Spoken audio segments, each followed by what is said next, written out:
Hi friends, നമുക്കിന്നൊരു വെണ്ടയ്ക്ക കിച്ചടി തയ്യാറാക്കിയാലോ?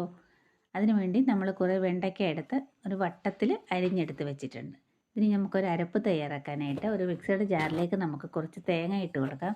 അതിലേക്ക് 2-3 പച്ചമുളകും ശകലം കടുകും തൈരും കൂടെ ഇട്ട് നമുക്കൊന്ന് അരച്ചെടുത്ത് വയ്ക്കാം.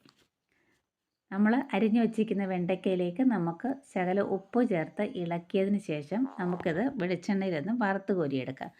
നമ്മളൊരു പാത്രത്തിലേക്ക് വെളിച്ചെണ്ണ ഒഴിച്ച് കൊടുത്തിട്ടുണ്ട്. അത് ചൂടാകുമ്പോൾ നമുക്കൊരു ബ്രൗൺ കളറാകുന്നത് വരെ വെണ്ടയ്ക്ക ഇട്ട് കൊടുത്ത് നമുക്കൊന്ന് ഫ്രൈ ചെയ്തെടുക്കാം. അങ്ങനെ നമ്മുടെ വെണ്ടയ്ക്ക 2-3 പ്രാവശ്യമായിട്ട് നമ്മളെല്ലാം വറുത്ത് കോരിയെടുത്ത് വെച്ചിട്ടുണ്ട്. ഒരു ചട്ടിയിലേക്ക് നമുക്ക് അരച്ച് വച്ചിരിക്കുന്ന അരപ്പ് ചേർത്ത് ഒഴിച്ചെടുക്കുക. അതിലേക്ക് ആവശ്യത്തിന് ഉപ്പും ഒരു നുള്ളു പഞ്ചസാരയും ചേർത്ത് ഇളക്കിയതിന് ശേഷം നമ്മൾ ഫ്രൈ ചെയ്ത് വെച്ചിരിക്കുന്ന വെണ്ടയ്ക്കയും കൂടെ ഇതിലേക്ക് ഇട്ട് കൊടുക്കാം. ഇനി നമുക്കൊന്ന് കടുക് താളിച്ചൊഴിക്കാം. അങ്ങനെ നമ്മുടെ വളരെ ടേസ്റ്റി ആയിട്ടുള്ള വെണ്ടയ്ക്ക കിച്ചടി ഇവിടെ റെഡി ആയിട്ടുണ്ട്. നാളെ നമുക്ക് വീണ്ടും വേറെ ഒരു വീഡിയോ ആയിട്ട് കാണാം.